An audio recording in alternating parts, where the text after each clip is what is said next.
ओम शांति। 9 सितंबर 2020 साकार मुरली। आज की मुरली का सार है, मीठे बच्चे, हर बात में योग बल से काम लो। बाप से कुछ भी पूछने की बात नहीं है। तुम ईश्वरीय संतान हो, इसलिए कोई भी आसुरी काम ना करो। प्रश्न, तुम्हारे इस योग बल की करामात क्या है? उत्तर, यही योग बल है जिससे तुम्हारी सब कर्मेंद्रियां वश हो जाती हैं। योग बल के सिवाय तुम पावन बन नहीं सकते। योग बल से ही सारी सृष्टि पावन बनती है। इसलिए पावन बनने के लिए व भोजन को शुद्ध बनाने के लिए याद की यात्रा में रहो। युक्ति से चलो, नम्रता से व्यवहार करो। ओम शांति। रूहानी बाप रूहानी बच्चों को समझाते हैं, दुनिया में किसको मालूम नहीं है कि रूहानी बाप आकर स्वर्ग की व नई दुनिया की स्थापना कैसे करते हैं।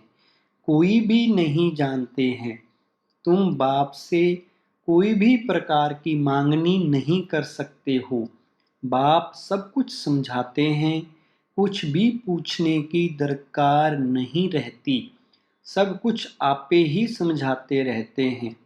बाप कहते हैं, मुझे कल्प कल्प इस भारत खंड में आकर क्या करना है, सो मैं जानता हूँ, तुम नहीं जानते। रोज रोज समझाते रहते हैं। कोई भले एक अक्षर भी ना पूछे तो भी सब कुछ समझाते रहते हैं। कभी पूछते हैं, खान पान की तकलीफ होती है? अब या तो समझ की बात है। बाबा ने कह दिया है, हर बात में योग बल से काम लो, याद की यात्रा से काम लो, और कहाँ भी जाओ तो मुख्य बात बाप को जरूर याद करना है और कोई भी आसुरी काम नहीं करना है। हम ईश्वरीय संतान हैं, वो है ही सबका बाप। सबके लिए शिक्षा या एक ही देंगे। बाप शिक्षा देते हैं, बच्चे स्वर्ग का मालिक बनना है। राजाई में भी पोजीशन तो होती है ना। हर एक के पुरुषार्थ अनुसार मर्तबा होता है। पुरुषार्थ बच्चों को करना है और प्रारब्ध भी बच्चों को पानी है। पुरुषार्थ कराने लिए बाप आते हैं। तुमको कुछ भी पता नहीं था कि बाप कब आएंगे, क्या आकर करेंगे, कहाँ ले जाएंगे। बाप ही आकर समझाते हैं, ड्रामा के प्लान अनुसार तुम कहाँ से गिरे हो, एकदम ऊंच चोटी से। जरा भी बुद्धि में नहीं आता कि हम कौन हैं। अब महसूस करते हो ना, तुमको स्वप्न में भी नहीं था कि बाप आकर क्या करेंगे। तुम भी कुछ नहीं जानते थे। अब बाप मिला हुआ है तो समझते हो, ऐसे बाप के ऊपर तो निछावर होना पड़े। जैसे पतिव्रता स्त्री होती है तो पति पर कितना निछावर जाती है। चिता पर चढ़ने में भी डर नहीं होता है, कितनी बहादुर होती है। आगे चिता पर बहुत चढ़ती थी। यहाँ बाबा तो ऐसी कोई तकलीफ नहीं देते हैं। भल नाम ज्ञान चिता है, परंतु जलने करने की कोई बात नहीं। बाप बिल्कुल ऐसे समझाते हैं जैसे मक्खन से बाल। बच्चे समझते हैं, बरोबर जन्म जन्मांतर का सिर पर बोझा है। कोई एक अजामिल नहीं, हर एक मनुष्य एक दो से जास्ती अजामिल है। मनुष्यों को क्या पता पास्ट जन्म में क्या क्या किया है। अभी तुम समझते हो पाप ही किए हैं। वास्तव में पुण्य आत्मा एक भी नहीं है, सब हैं पाप आत्माएं। पुण्य करें तो पुण्य आत्मा बन जाएं। पुण्य आत्माएं होती हैं सतयुग में। कोई ने हॉस्पिटल आदि बनाई सो क्या हुआ, सीढ़ी उतरने से थोड़े ही बच जाएगा। चढ़ती कला तो नहीं होगी ना, गिरते ही जाते हैं। या बाप तो ऐसा बिलवड है जिस पर कहते हैं जीते जी न्यौछावर जाएं, क्योंकि पतियों का पति बापों का बाप सबसे ऊंच है। बच्चों को अभी बाप जगा रहे हैं, ऐसा बाबा जो स्वर्ग का मालिक बनाते हैं कितना साधारण है। शुरू में बच्चियां जब बीमार पड़ती थी तो बाबा खुद उन्हों की सेवा करते थे। अहंकार कुछ भी नहीं। बाप दादा ऊंच ते ऊंच हैं। कहते हैं जैसे कर्म मैं इनसे कराऊंगा या करूंगा, दोनों जैसे एक हो जाते हैं। पता थोड़ी ही पड़ता है बाप क्या करते हैं, दादा क्या करते हैं। कर्म अकर्म विकर्म की गति बाप ही बैठकर समझाते हैं। बाप बहुत ऊंच है, माया का भी कितना प्रभाव है। ईश्वर बाप कहते हैं ऐसा मत करो तो भी नहीं मानते हैं। भगवान कहते हैं मीठे बच्चे या काम नहीं करना, फिर भी उल्टा काम कर देते हैं। उल्टे काम के लिए ही मना करेंगे ना। लेकिन माया भी बड़ी जबरदस्त है। भूले चूके भी बाप को नहीं भूलना है। कुछ भी करें, मारे अथवा कूटे, ऐसा कुछ बाप करते नहीं, परंतु यह एक्सट्रीम में कहा जाता है। गीत भी है, तुम्हारे दर को कभी नहीं छोड़ेंगे, चाहे कुछ भी करो। बाहर में रखा ही क्या है। बुद्धि भी कहती है जाएंगे कहाँ। बाप बादशाही देते हैं, फिर थोड़े ही कभी मिलती है। ऐसे थोड़ी ही है दूसरे जन्म में कुछ मिल सकता है, नहीं। यह पारलौकिक बाप है जो बेहद सुख धाम का तुमको मालिक बनाते हैं। बच्चों को दैवी गुण भी धारण करने हैं, सो भी बाप राय देते हैं। अपना पुलिस आदि का काम भी करो, नहीं तो डिसमिस कर देंगे। अपना काम तो करना ही है, आंख दिखानी पड़ती है। जितना हो सके प्रेम से काम लो, नहीं तो युक्ति से आंख दिखाओ। हाथ नहीं चलाना है। बाबा के कितने ढेर बच्चे हैं। बाबा को भी बच्चों का होना यानी ख्याल रहता है ना। मूल बात है पवित्र रहना। जन्म जन्मांतर तुमने पुकारा है ना, हे पतित पावन आकर हमको पावन बनाओ। परंतु अर्थ कुछ भी नहीं समझते। बुलाते हैं तो जरूर पतित हैं, नहीं तो बुलाने की दरकार नहीं, पूजा की भी दरकार नहीं। बाप समझाते हैं तुम अबलाओं पर कितने अत्याचार होते हैं, सहन करना ही है। युक्तियां भी बतलाते रहते हैं। बहुत नम्रता से चलो, बोलो आप तो भगवान हो, फिर या क्या मांगते हो। हथियाला बांधते समय कहते हैं मैं तुम्हारा पति ईश्वर गुरु सब कुछ हूँ। अब मैं पवित्र रहना चाहती हूँ तो तुम रोकते क्यों हो। भगवान को तो पतित पावन कहा जाता है ना। आप ही पावन बनाने वाले बन जाओ। ऐसे प्यार से नम्रता से बात करनी चाहिए। क्रोध करे तो फूलों की वर्षा करो। मारते हैं फिर अफसोस भी करते हैं। जैसे शराब पीते हैं तो बड़ा नशा चढ़ जाता है। अपने को बादशाह समझते हैं तो यह विष भी ऐसी चीज है, बात मत पूछो। पछताते भी हैं, परंतु आदत पड़ी है तो वह टूटती नहीं है। एक दो बार विकार में गया, बस नशा चढ़ा, फिर गिरते रहेंगे। जैसे नशे की चीजें खुशी में लाती हैं, विकार भी ऐसे हैं। यहाँ फिर बड़ी मेहनत है। सिवाय योग बल के कोई भी कर्म इंद्रियों को वश नहीं कर सकते। योग बल की ही करामात है, तब तो नाम मशहूर है। बाहर से आते हैं यहाँ योग सीखने, शांति में बैठे रहेंगे, घर बार से दूर हो जाते हैं। वो तो है आधा कल्प के लिए आर्टिफिशियल शांति। किसको सच्ची शांति का मालूम ही नहीं। बाप कहते हैं, बच्चे, तुम्हारा स्वधर्म ही है शांत।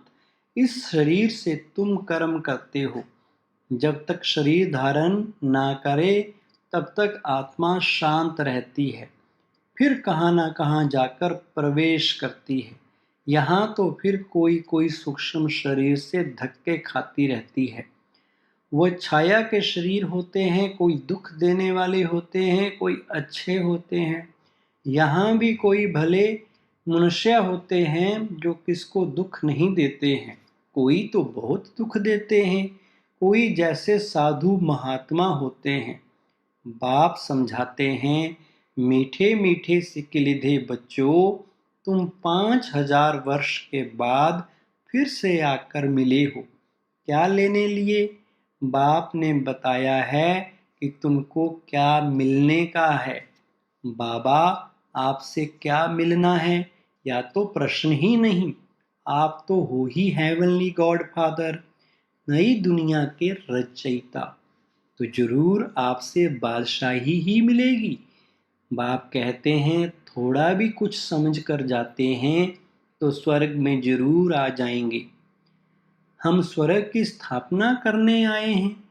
बड़े से बड़ा असामी है भगवान और प्रजापिता ब्रह्मा। तुम जानते हो विष्णु कौन है, और कोई को तो पता नहीं। तुम तो कहेंगे हम इनके घराने के हैं, या लक्ष्मी नारायण तो सतयुग में राज्य करते हैं, या चक्र आदि वास्तव में विष्णु को थोड़े ही है। ये अलंकार हम ब्राह्मणों के हैं, अभी ये नॉलेज है, सतयुग में थोड़े ही यह समझाएंगे। ऐसी बातें बताने की कोई में ताकत नहीं है। तुम इस 84 के चक्कर को जानते हो, इनका अर्थ कोई समझ ना सके। बच्चों को बाप ने समझाया है, बच्चे समझ गए हैं। हमको तो ये अलंकार शोभते नहीं। हम अभी शिक्षा पा रहे हैं, पुरुषार्थ कर रहे हैं, फिर ऐसे बन जाएंगे। स्वदर्शन चक्कर फिराते फिराते हम देवता बन जाएंगे। स्वदर्शन चक्कर अर्थात रचयिता और रचना के आदि मध्य अंत को जानना है। सारी दुनिया में कोई भी यह समझा नहीं सकते कि यह सृष्टि का चक्कर कैसे फिरता है। बाप कितना सहज कर समझाते हैं। इस चक्कर की आयु इतनी बड़ी तो हो नहीं सकती। मनुष्य सृष्टि का ही समाचार सुनाया जाता है कि इतने मनुष्य हैं। ऐसे थोड़े ही बताया जाता है कि कछुए कितने हैं, मछलियां आदि कितनी हैं। मनुष्यों की ही बात है। तुमसे भी प्रश्न पूछते हैं, बाप सब कुछ बतलाते रहते हैं, सिर्फ उस पर पूरा ध्यान देना है। बाबा ने समझाया है, योग बल से तुम सृष्टि को पावन बनाते हो, तो क्या योग बल से खाना शुद्ध नहीं हो सकता है? अच्छा, तुम तो ऐसे बने हो, फिर कोई को आप समान बनाते हो। अभी तुम बच्चे समझते हो कि बाप आया है स्वर्ग की बादशाही फिर से देने, तो इनको रिफ्यूज नहीं करना है। विश्व की बादशाही रिफ्यूज की तो खत्म, फिर रिफ्यूज यानी किचड़े के डिब्बे में जाकर पड़ेंगे। या सारी दुनिया है किचड़ा, तो इनको रिफ्यूज ही कहेंगे। दुनिया का हाल देखो क्या है। तुम तो जानते हो हम विश्व के मालिक बनते हैं, या किसको पता नहीं है कि सतयुग में एक ही राज्य था। मानेंगे नहीं, अपना घमंड रहता है तो फिर जरा भी सुनते नहीं, कह देते ये सब आपकी कल्पना है। कल्पना से ही यह शरीर आदि बना हुआ है, अर्थ कुछ नहीं समझते। बस यह ईश्वर की कल्पना है। ईश्वर जो चाहे सो बनते हैं, उनका यह खेल है। ऐसी बातें करते हैं, बात मत पूछो। अभी तुम बच्चे जानते हो बाबा आया हुआ है, बूढ़ियां भी कहती हैं, बाबा, हर 5,000 वर्ष के बाद हम आपसे स्वर्ग का वर्षा लेते हैं। हम अभी आए हैं स्वर्ग की राजाई लेने। तुम जानते हो कि सभी एक्टर्स का अपना पार्ट है। एक का पार्ट ना मिले दूसरे से, तुम फिर इसी ही नाम रूप में आकर इसी समय बाप से वर्षा लेने का पुरुषार्थ करेंगे। कितनी अथाह कमाई है। भल बाबा कहते हैं, थोड़ा भी सुना है तो स्वर्ग में आ जाएंगे, परंतु हर एक मनुष्य पुरुषार्थ तो ऊंच बनने का ही करते हैं ना। तो पुरुषार्थ है फर्स्ट। अच्छा, मीठे मीठे सिकिलिधे बच्चों प्रति मात पिता बाप दादा का याद प्यार और गुड मॉर्निंग। रूहानी बाप की रूहानी बच्चों को नमस्ते। हम रूहानी बच्चों की रूहानी बाप दादा को नमस्ते। धारणा के लिए मुख्य सार है, नंबर 1, जैसे बाबा बच्चों की सेवा करते हैं, कोई अहंकार नहीं, ऐसे फॉलो करना है। बाप की श्रीमत पर चलकर विश्व की बादशाही लेनी है, रिफ्यूज नहीं करनी है। नंबर 2, बापों का बाप, पतियों का पति जो सबसे ऊंच है, बिलव्ड है, उस पर जीते जी न्यौछावर जाना है। ज्ञान चिता पर बैठना है, कभी भूले चूके भी बाप को भूल उल्टा काम नहीं करना है। वरदान है आज का, मास्टर ज्ञान सागर बन, ज्ञान की गहराई में जाने वाले अनुभवी रूपी रत्नों से संपन्न भव। विस्तार है वरदान का, जो बच्चे ज्ञान की गहराई में जाते हैं, वे अनुभव रूपी रत्नों से संपन्न बनते हैं। एक है ज्ञान सुनना और सुनाना, दूसरा है अनुभवी मूर्त बनना। अनुभवी सदा अविनाशी और निर्विघ्न रहते हैं, उन्हें कोई भी हिला नहीं सकता। अनुभवी के आगे माया की कोई भी कोशिश सफल नहीं होती। अनुभवी कभी धोखा नहीं खा सकते, इसलिए अनुभवों को बढ़ाते हुए हर गुण के अनुभवी मूर्त बनो। मनन शक्ति द्वारा शुद्ध संकल्पों का स्टॉक जमा करो। स्लोगन, फरिश्ता वो है जो देह के सूक्ष्म अभिमान के संबंध से भी न्यारा है। ओम शांति।